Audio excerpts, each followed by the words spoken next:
Hi friends, എല്ലാവർക്കും ഈ പുഴയും കടന്ന റിവ്യൂയിലേക്ക് സ്വാഗതം.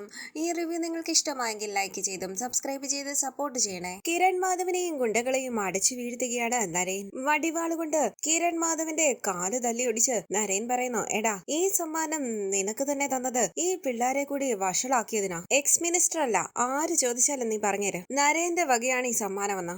ഇനി നീ രണ്ടു കാലിൽ നടക്കില്ല. നിലത്തിഴയുന്ന ഓരോ നിമിഷവും നരേൻ നരേന്ന് നീ ജപിച്ചുകൊണ്ടിരിക്കണം. നീയൊക്കെ തന്തയ്ക്ക് വിളിക്കും അല്ലേടാ. അങ്ങനെ ആ വടിവാള് താഴേക്ക് വലിച്ചെറിയുകയാണ് നരേൻ. കിരൺ മാധവും ഫ്രണ്ട്സും അടികൊണ്ട് തളർന്ന എഴുന്നേൽക്കാനാകാതെ കിടക്കുകയാണ്. അരവിന്ദൻ അമ്പരന്ന് നോക്കി നിൽക്കുമ്പോൾ നരേൻ ചോദിക്കുന്നു, മാഷ് വരുന്നോ എന്റെ കൂടെ? വാന്നും പറഞ്ഞ് അരവിന്ദന്റെ കയ്യിലേക്ക് പിടിച്ച് അരവിന്ദനെയും കൂട്ടി കാറിന്റെ അരികിലേക്ക് പോവുകയാണ് നരേൻ. തുടർന്ന് അരവിന്ദനെ വീട്ടിൽ കൊണ്ടാക്കുകയാണ് നരേൻ. കാറിൽ നിന്ന് ഇറങ്ങി നരേന്റെ കയ്യിൽ പിടിച്ചുകൊണ്ട് അരവിന്ദൻ പറയുന്നു, നന്ദിയുണ്ട് മോനെ.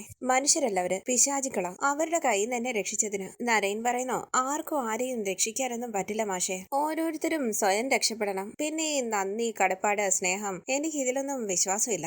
അരവിന്ദൻ പറയുന്നു, അല്ല മോനെ, കൂടപ്പിറപ്പിനെ പോലെ വിശ്വസിക്കുന്നവര് പോലും പിന്നീന്ന് കുത്തുന്ന ഈ കാലത്ത് ഒരു പരിചയമില്ലാത്ത മോനെന്നെ സഹായിച്ചില്ലേ? നരേൻ പറയുകയാണ്, ഞാനേ ചതിയിൽ പെടാതിരിക്കാൻ മാഷിനൊരു എളുപ്പവഴി പറഞ്ഞു തരട്ടെ. ആരെയും സ്നേഹിക്കുകയോ വിശ്വസിക്കുകയോ ചെയ്യാതിരിക്കുക. ആരിൽ നിന്നും ഒന്നും പ്രതീക്ഷിക്കാതിരിക്കുക. പിന്നെ ഞാൻ മാഷിനെ സഹായിച്ചിട്ടൊന്നുമില്ല. അവന്മാരെന്റെ അച്ഛനും അമ്മയ്ക്കും പറഞ്ഞപ്പോൾ എനിക്കത് ഇഷ്ടപ്പെട്ടില്ല. അതുകൊണ്ട് ചെറിയൊരു ശിക്ഷ കൊടുത്തു. അരവിന്ദൻ ചോദിക്കുന്നു, മോന്റെ അച്ഛനും അമ്മയും? നരേൻ പറയുന്നു, അവരില്ല, അവര് മരിച്ചുപോയി. ഒരു ആക്സിഡന്റ് ആയിരുന്നു. ഭാര്യയെന്ന് അരവിന്ദൻ ചോദിക്കുമ്പോൾ നരേൻ വിഷമത്തോടുകൂടി നിൽക്കുകയാണ്. അരവിന്ദൻ ചോദിക്കുന്നു, മോന്റെ ഭാര്യയും മക്കളും? നരേൻ പറയുകയാണ്, ഇല്ല മാഷെ, അങ്ങനെയൊന്ന് ഈ ജീവിതത്തിൽ ഉണ്ടാകില്ല. അരവിന്ദൻ പറയുന്നു, മോൻ വാ, ചായ കുടിച്ചിട്ട് പോകാം. നരേൻ പറയുന്നു, ഏയ് അതൊന്നും വേണ്ട, അപ്പൊ ശരി, കാണാമെന്ന് അരവിന്ദൻ പറയുമ്പോൾ പുഞ്ചിരിച്ച് നരേൻ പറയുകയാണ്, അതിന്റെ ആവശ്യമില്ല മാഷെ, പൊയ്ക്കോട്ടെ. വാതിലിന്റെ അരികിലേക്ക് വന്ന കാവേരി അവരെ ശ്രദ്ധിക്കുകയാണ്. നരേൻ കാറിന്റെ അരികിലേക്ക് നടന്നു പോവുകയാണ്. മുഖം വ്യക്തമായി കാണുന്നില്ല. ഈ സമയം ശാരദ ഉറക്കെ കാവേരിന്ന് വിളിക്കുകയാണ്. ദാ വരുന്നു അമ്മയെന്ന് പറഞ്ഞ് കാവേരി അകത്തേക്ക് പോകുന്നു. നരേൻ അവിടെ നിന്ന് പോയതിനു ശേഷം അരവിന്ദൻ അകത്തേക്ക് പോവുകയാണ്. പിന്നീട് കാണിക്കുന്നത് രാത്രി വിഷമത്തോടു കൂടി ഇരിക്കുന്ന അരവിന്ദൻ ഓർക്കുകയാണ് ജയബാലന്റെ വാക്കുകൾ. എടോ, താൻ അവിടെ നയിക്കുന്ന പണം കൊണ്ടേ ഞാൻ തന്റെ വീട്ടുകാർക്ക് ചിലവിന് കൊടുക്കണം. പിന്നെ കുറെ കൂട്ടി വെച്ചത് കൊണ്ട് ദേ ഈ തോട്ടം വാങ്ങി. അവശേഷിച്ച പണം നുള്ളിപ്പറക്കിയ ഗംഗയ്ക്ക് സ്വർണം വാങ്ങിച്ചത്. ഇനിയും കണക്ക് നോക്കിയാൽ കൂടിപ്പോയാൽ ചിലപ്പോ ഒരു 10-13,000 രൂപ കാണുമായിരിക്കും. തനിക്ക് ഇതിനൊക്കെ കൃത്യമായ കണക്കും കാര്യങ്ങളും ഒക്കെ ഉണ്ടാകുമെന്നാ ഞാൻ കരുതിയത്. അത് പിന്നെ ചെറിയൊരു കുഴപ്പമുണ്ട് അരവിന്ദ. തോട്ടത്തിന് വേണ്ടി നമ്മുടെ കയ്യിൽ നിന്നും പണം വാങ്ങിച്ചാളെ ഹോസ്പിറ്റലിലാ. ചെറിയൊരു ആക്സിഡന്റ്, കോമ സ്റ്റേജ് എന്നാ ഡോക്ടർമാര് പറയുന്നത്. തുടർന്ന് കണ്ണു നിറങ്ങി ആലോചിച്ചിരിക്കുകയാണ് അരവിന്ദ്. പിന്നീട് കാണിക്കുന്നത് ഗംഗ ചോദിക്കുന്നു, ത്രെഡ് ചെയ്തത് ശരിയായിട്ടുണ്ടോടി? കുഴപ്പമില്ലെന്ന് കാവേരി പറയുമ്പോൾ യമുന പറയുകയാണ്, നാളെ രാവിലെ ബ്യൂട്ടീഷ്യൻ വരുമല്ലോ, അപ്പൊ നമുക്ക് ചെയ്യാലോ ഗംഗേച്ചി. കാവേരി പറയുന്നു, അപ്പ ചെയ്യാമെന്നാ ഞാനും കരുതുന്നത്. നിനക്ക് വേണ്ട? വേണമെന്ന് യമുന പറയുമ്പോൾ നിള പറയുകയാണ്, എന്നാ എനിക്കും വേണം. കാവേരി പറയുന്നു, എടി ത്രെഡ് ചെയ്യുന്ന കാര്യമാ പറഞ്ഞത്, അല്ലാതെ ഐസ്ക്രീം തിന്നുന്ന കാര്യമല്ല. നിള പറയുന്നു, ഓ അതാണോ? പക്ഷേ വേറൊരു കാര്യം എനിക്ക് ഗംഗേച്ചിയോട് പറയാനുണ്ട്. ചേച്ചിയുടെ സേവ് ദ ഡേറ്റ് ഷൂട്ടിംഗ് എനിക്ക് തന്നെ തരണം. എന്റെ ചാനലിലൂടെ അതങ്ങ് വൈറലാകട്ടെ. ഇത് കേട്ട് എല്ലാവരും ചിരിക്കുകയാണ്. അവിടേക്ക് വന്ന ശാരദ ചോദിക്കുന്നു, നിങ്ങളൊന്നും കഴിക്കുന്നില്ല പിള്ളേരെ? അച്ഛൻ കൂടി വന്നിട്ട് കഴിക്കാമേന്ന് ഗംഗ പറയുമ്പോൾ കാവേരി ചോദിക്കുന്നു, കഴിക്കാൻ എന്താ ഉള്ളത്? ഇഡലിന്ന് ശാരദ പറയുമ്പോൾ കാവേരി പറയുകയാണ്, ഇവിടെ facial, pedicure, save the date തുടങ്ങിയ കാര്യങ്ങളെ പറ്റി ചർച്ച നടന്നുകൊണ്ടിരിക്കുക. അതിനിടയിൽ അമ്മയുടെ ഒരു ഉണക്ക ഇഡലി. ശാരദ പറയുന്നു, ഓഹോ അങ്ങനെ. തൽക്കാലം ഇതുകൊണ്ടൊക്കെ മക്കള് തൃപ്തിപ്പെട്. ഇവിടെ പോലെ കല്യാണം കഴിഞ്ഞു പോകുന്ന വീട്ടിലെ ബിരിയാണിയോ ഫ്രൈഡ് റൈസോ എന്താന്ന് വെച്ചാൽ ഉണ്ടാക്കി കഴിച്ചോ. വാ. ഇത് കേട്ട് പുഞ്ചിരിച്ച് അകത്തേക്ക് കയറി വരാനായി തുടങ്ങുന്ന അരവിന്ദൻ ബോധം കെട്ടി താഴേക്ക് വീഴുകയാണ്. ഇത് കണ്ട് ടെൻഷനോടുകൂടി അരികിലേക്ക് ഓടി വരികയാണ് ശാരദയും ഗംഗയും കാവേരിയും യമുനയും നിലയുമെല്ലാം. അവർ തട്ടിപ്പിടിക്കുന്നുവെങ്കിലും അരവിന്ദൻ കണ്ണു തുറക്കുന്നില്ല.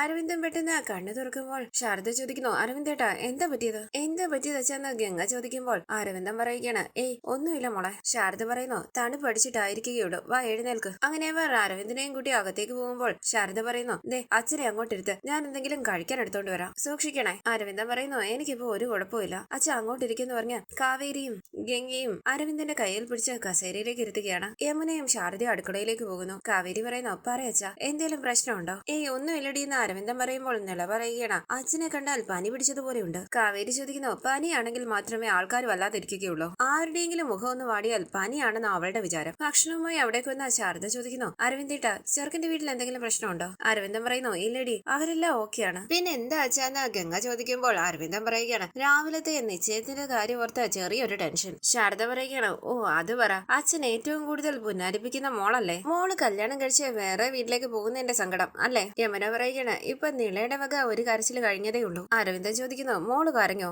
എന്തിനാ കരഞ്ഞത്? നിള പറയുന്നു കല്യാണം കഴിഞ്ഞ് ഗംഗേച്ചി പോകുമെന്ന് ഓർത്തപ്പോൾ സങ്കടം സഹിച്ചില്ല അച്ഛാ. അരവിന്ദൻ പറയുകയാണ് എല്ലാവരും തമ്മിൽ പിരിയേണ്ടവരല്ലേ മോളെ? അപ്പൊ കാവേരി ചോദിക്കുകയാണ് അപ്പൊ അച്ഛൻ തോട്ടത്തിൽ വെച്ച് പറഞ്ഞതൊക്കെ മറന്നോ? എങ്ങോട്ട് പോയാലും ഓണത്തിന് തോട്ടത്തിലെ വീട്ടില് ഒത്തുകൂടണോന്നൊക്കെ? ശാരദ പറയുന്നു അച്ഛൻ അങ്ങനെയൊക്കെ പറയും. നോക്കിക്കോ, കല്യാണം കഴിഞ്ഞാൽ പെണ്ണിനേക്കാൾ കൂടുതൽ നിലവിളിക്കുന്നത് അച്ഛനായിരിക്കും. അത് സത്യമെന്ന് കാവേരി പറയുമ്പോൾ ശാരദ പറയുകയാണ് അത് കണ്ട് പുഷ്പവാടി വത്തവും കരയും. ഇതെല്ലാം കേട്ട് ഗംഗ പറയുകയാണ് ഇങ്ങനെയാണെങ്കിൽ ഞാൻ കല്യാണം വേണ്ടാന്ന് വെക്കാ അച്ഛ. കാവേരി പറയുന്നു കണ്ടില്ലേ അച്ഛ, നല്ല ശമ്പളമുള്ള ചെറുക്കനെ വേണം, സുഖമായിട്ട് ജീവിക്കാനുള്ള ചുറ്റുപാട് വേണം, അത് വേണം ഇത് വേണം എന്നൊക്കെ പറഞ്ഞിട്ട് ദേ ഇപ്പൊ പറയുക കല്യാണം വേണ്ടാന്ന് വെക്കാന്ന്. ശാരദ പറയുകയാണ് അത് അഭിനയമാ, അല്ലാതെന്ത്? ഗംഗ പറയുകയാണ് പോമ്മേ. അരവിന്ദൻ പറയുകയാണ് മതി മതി, നാളെ രാവിലെ ഈ വീട്ടിലൊരു ചടങ്ങ് നടക്കാനുള്ളതാ, പുലരുന്നത് വരെ സംസാരിച്ചിരുന്നാൽ എങ്ങനെയാ? എന്താ കഴിക്കാനുള്ളത്? ഇഡ്ഡലി അരവിന്ദേട്ടാന്ന് ശാരദ പറയുമ്പോൾ നിള പറയുകയാണ് എനിക്ക് അച്ഛൻ വാരി തരണേ. ശാരദ പറയുകയാണ് വയ്യാണ്ടിരിക്കുന്നതല്ലേ, അച്ഛനൊന്ന് സമാധാനമായിട്ട് കഴിക്കട്ടെ. അരവിന്ദൻ പറയുന്നു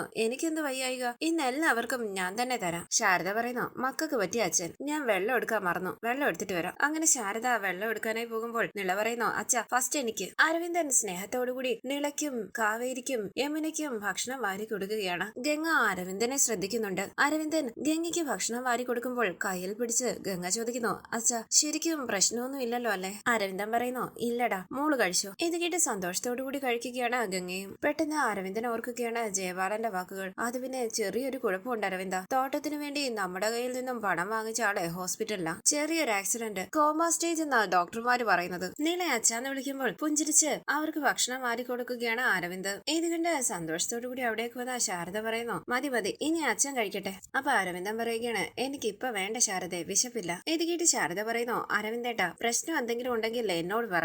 അരവിന്ദൻ പറയുന്നു ഒന്നുമില്ല ശാരദേ, അമ്മ കഴിച്ചോ? ശാരദ പറയുന്നു ഓ അമ്മ എല്ലാവരോടും പിണങ്ങിയിരിക്കുക, കഴിച്ചിട്ട് നേരത്തെ പോയി കിടക്കുകയും ചെയ്തു. അരവിന്ദൻ അവിടെ വന്ന് എഴുന്നേൽക്കുമ്പോൾ ശാരദ ചോദിക്കുന്നു എവിടെ പോവാ? അരവിന്ദൻ പറയുകയാണ് പുറത്ത് കുറച്ച് പണി ബാക്കിയുണ്ട് ശാരദേ. അങ്ങനെ അരവിന്ദൻ പുറത്തേക്ക് പോകാനായി തുടങ്ങുമ്പോൾ വീഴാനായി തുടങ്ങുകയാണ്. അയ്യോ അച്ഛാന്ന് വിളിച്ച് എല്ലാവരും കയ്യിൽ കയറി പിടിക്കുന്നു. എന്തു പറ്റി അച്ഛാന്ന് ഗംഗ ചോദിക്കുമ്പോൾ അരവിന്ദൻ പറയുകയാണ് ഏയ് ഒരു കുഴപ്പമില്ല, ഒന്നുമില്ല, നിങ്ങൾ കഴിക്ക്. അങ്ങനെ അരവിന്ദൻ പുറത്തേക്ക് പോകുമ്പോൾ ശാരദ പറയുന്നു കഴിക്കു പിള്ളേരെ. ഇത് കേട്ട് അവരെല്ലാവരും ഭക്ഷണം കഴിക്കുകയാണ്. തുടർന്ന് പുറത്ത് പാട്ട് കേട്ട് വിഷമത്തോടുകൂടി ആലോചിച്ചിരിക്കുകയാണ് അരവിന്ദൻ. ഈ സമയം അച്ഛാന്ന് വിളിച്ച് പിന്നിലേക്ക് വന്ന കാവേരി അരവിന്ദനെ കെട്ടിപ്പിടിക്കുകയാണ്. ചിരിച്ചുകൊണ്ട് അരവിന്ദൻ പറയുന്നു പൊന്നുമോളിങ്ങി വാ. വരാന്ന് പറഞ്ഞ അരവിന്ദനെ പുതപ്പിച്ചു കൊടുത്ത് കാവേരി പറയുകയാണ് തണുപ്പ് തിരുന്നാൽ അച്ഛന് തലവേദന വരുമെന്നറിയില്ലേ, പിന്നെന്തിനാ ഇവിടെ വന്നിരിക്കുന്നത്? അരവിന്ദൻ പറയുകയാണ് നാളെ എന്റെ മോളുടെ നിശ്ചയമായിട്ട് ഞാൻ എങ്ങനെയാ കിടന്നുറങ്ങുന്നത്? പുഞ്ചിരിച്ച് കാവേരി പറയുന്നു ജോലിയെല്ലാം ചെയ്തതല്ലേ അച്ഛാ, ഇനി എന്താ ചെയ്യാനുള്ളത്? ഇനി എന്തെങ്കിലും ചെയ്യാനുണ്ടെങ്കിൽ ഞാൻ ചെയ്യാം. അരവിന്ദൻ ചോദിക്കുന്നത് ഞാൻ ചെയ്യാനുള്ള ജോലി നീ ചെയ്യുമോ? അവൾ കാവേരി പറയുകയാണ് പിന്നല്ലാതെ. അരവിന്ദൻ പറയുന്നു അച്ഛൻ ചെയ്യാനുള്ള ജോലിയല്ല അച്ഛൻ തന്നെ ചെയ്യണം മോളെ. കാവേരി പറയുകയാണ് എന്നാലും എത്ര കാലമായി അച്ഛാ അച്ഛൻ ഇങ്ങനെ കഷ്ടപ്പെടുന്നു, ഇനി ഞാനും കൂടി കൂടാം, നമുക്ക് ഷെയർ ചെയ്യാം. അച്ഛനാകെ മൂഡ് ഔട്ട് ആയിട്ടാണല്ലോ ഇരിക്കുന്നത്. ഈ പാട്ടാ പ്രശ്നം തോന്നുന്നു, ഇപ്പൊ ശരിയാക്കി തരാന്ന് പറഞ്ഞ് പാട്ട് മാറ്റി ഡാൻസ് ചെയ്യുകയാണ് കാവേരി. ഇടയ്ക്കിടയ്ക്ക് കാവേരിയെ നോക്കിയിട്ട് വിഷമത്തോടു കൂടി ഇരിക്കുകയാണ് അരവിന്ദൻ. കയ്യിൽ പിടിച്ച് കാവേരി പറയുന്നു അച്ഛാ അച്ഛനും കൂടി വാ, നമുക്ക് മൊത്തത്തിൽ ചില്ലാകാം. ശാരദ ഉറക്കെ പറയുന്നു കാവേരി ആ പാട്ടിന്റെ വെച്ചൊന്ന് കുറച്ച് വെച്ച് അയൽപക്കത്തുള്ളവർക്കൊക്കെ കിടന്നുറങ്ങണം. തലയിൽ കൈവച്ച് കാവേരി പറയുന്നു ദേ അച്ഛാ നിങ്ങളുടെ ഭാര്യയ്ക്ക് ഞാൻ സന്തോഷമായിട്ടിരിക്കുന്നത് ഇഷ്ടമല്ല കേട്ടോ. അരവിന്ദൻ പറയുകയാണ് നിങ്ങൾ മക്കളുടെ സന്തോഷം മോളെ, ഞങ്ങൾ അച്ഛന്റെ അമ്മയുടെയും സന്തോഷം. കാവേരി പറയുന്നു അച്ഛന്റെ കാര്യം ശരിയായിരിക്കും, പക്ഷെ അച്ഛന്റെ ഭാര്യയുടെ കാര്യം അങ്ങനെയല്ല. ശാരദ ചോദിക്കുന്നു ആ ഒച്ച കുറയ്ക്കുന്നുണ്ടോ അതോ ഞാൻ ചൂലുമായിട്ട് അങ്ങോട്ട് വരണോ? ഓ തുടങ്ങി എന്ന് പറഞ്ഞ് കാവേരി പാട്ട് ഓഫ് ചെയ്യുകയാണ്. ശേഷം അരവിന്ദന്റെ അരികിലേക്ക് വന്നിരുന്ന കാവേരി പറയുന്നു അല്ലെങ്കിൽ മാഡം ഇപ്പം ചൂലെടുത്തിട്ട് വരും. അരവിന്ദൻ കാവേരിയെ തന്നെ നോക്കിയിരിക്കുമ്പോൾ കാവേരി ചോദിക്കാണ് young smart brilliant and energetic, ഇങ്ങനെ ഒരു മോൾ ഉണ്ടായല്ലോ എന്നുള്ള സന്തോഷമല്ലേ? പുഞ്ചിരിച്ച് അരവിന്ദൻ പറയുകയാണ് അതെ അതെ, മോള് പോയി കിടക്ക്, മഞ്ഞു കൊള്ളണ്ട. കാവേരി പറയുന്നു കുറച്ചു നേരം കൂടി ഞാൻ അച്ഛന്റെ അടുത്തൊന്ന് ഇരിക്കട്ടെ അച്ഛാ. അരവിന്ദൻ പറയുന്നു രാവിലെ ഫോട്ടോ ഒക്കെ എടുക്കാനുള്ളതല്ലേ, ഉറക്കം അടച്ചിരുന്നാൽ മുഖമൊക്കെ വീങ്ങിയിരിക്കും. കാവേരി പറയുകയാണ് അത് പോയിന്റ്, ശരി അച്ഛാ. അങ്ങനെ കാവേരി അകത്തേക്ക് പോകാനായി തുടങ്ങുമ്പോൾ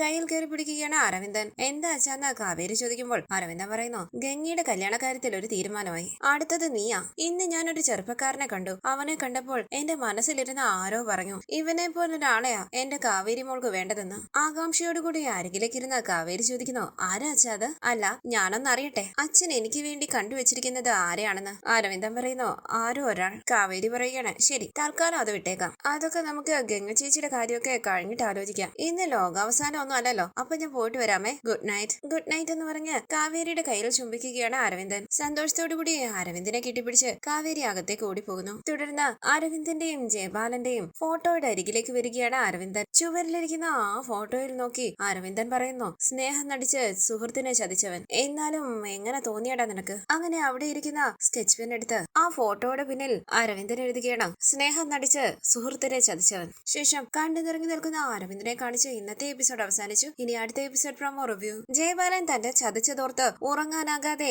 കണ്ടു നിറങ്ങി മക്കളുടെ റൂമിന്റെ വാതിലിന്റെ അരികിലേക്ക് ചെന്ന് നിൽക്കുകയാണ് അരവിന്ദൻ. ഗംഗയും കാവേരിയും നിളയും യമുനയും കെട്ടിപ്പിടിച്ചുറങ്ങുകയാണ്. സ്നേഹത്തോടുകൂടി കരഞ്ഞുകൊണ്ട് അവരെ തന്നെ നോക്കി നിൽക്കുകയാണ് അരവിന്ദൻ. ശേഷം അരവിന്ദനും ഉറങ്ങാനായി പോകുന്നു. തുടർന്ന് രാവിലെ വീട്ടിലേക്ക് വന്ന ബ്യൂട്ടീഷ്യൻ നിശ്ചയത്തിനായി ഗംഗയെ ഒരുക്കുകയാണ്. സന്തോഷത്തോടുകൂടി ഗംഗയോട് സംസാരിക്കുകയാണ് കാവേരിയും നിളയും യാമിനിയും. വാതിലിന്റെ അരികിലേക്ക് വന്ന വിനീത് അവരെ ശ്രദ്ധിക്കുകയാണ്. തുടർന്ന് നിശ്ചയത്തിന് വേണ്ട കാര്യങ്ങളെല്ലാം ചെയ്യുന്ന വിനീതിനോട് നിവിൻ പറയുന്നു, കാമുകിയുടെ നിശ്ചയത്തിന് ഇതുപോലെ വൈബായി നിൽക്കാൻ നിന്നെ പോലെ എത്ര പേർക്ക് ഭാഗ്യം ഉണ്ടാകും? കണ്ണീര് തുടച്ച് ചിരിച്ചുകൊണ്ട് വിനീത് പറയുന്നു, അതൊക്കെ ഒരു മൂഡാണ് അളിയ. തുടർന്ന് നിശ്ചയത്തിനായി ആളുകളൊക്കെ വീട്ടിലേക്ക് വരികയാണ്. അരവിന്ദൻ എഴുന്നേറ്റില്ലെന്നറിഞ്ഞ നിള റൂമിലേക്ക് ചെന്ന് അരവിന്ദനെ വിളിക്കുകയാണ്. അരവിന്ദൻ കണ്ണു തുറക്കുന്നില്ല. നിള ഭയത്തോടുകൂടി ഉറക്കെ അച്ഛാന്ന് വിളിക്കുമ്പോൾ ഞെട്ടി അവിടെ ഓടി വരികയാണ് ശാരദയും ഗംഗയും യമുനയും. അവർ അരവിന്ദനെ തട്ടി വിളിക്കുന്നുവെങ്കിലും കണ്ണു തുറക്കുന്നില്ല. ഭയത്തോടുകൂടി കാവേരിയും മുത്തശ്ശിയും വിനീതും നിവിനും അവിടെ കൂടി വരുന്നു. അവരെല്ലാവരും കരഞ്ഞുകൊണ്ട് അരവിന്ദനെ വിളിക്കുകയാണ്. ജയപാലന്റെ കൊടുംചതി സഹിക്കാനാകാതെ അരവിന്ദന് ഹാർട്ട് അറ്റാക്ക് വന്നിരിക്കുകയാണ്. ഉറക്കത്തിൽ അരവിന്ദൻ മരണത്തിന് കീഴടങ്ങി. വരാനിരിക്കുന്ന എപ്പിസോഡ് വിശേഷങ്ങളുമായി വീണ്ടും കാണാം. Thank you for watching. Please subscribe, like, share my channel.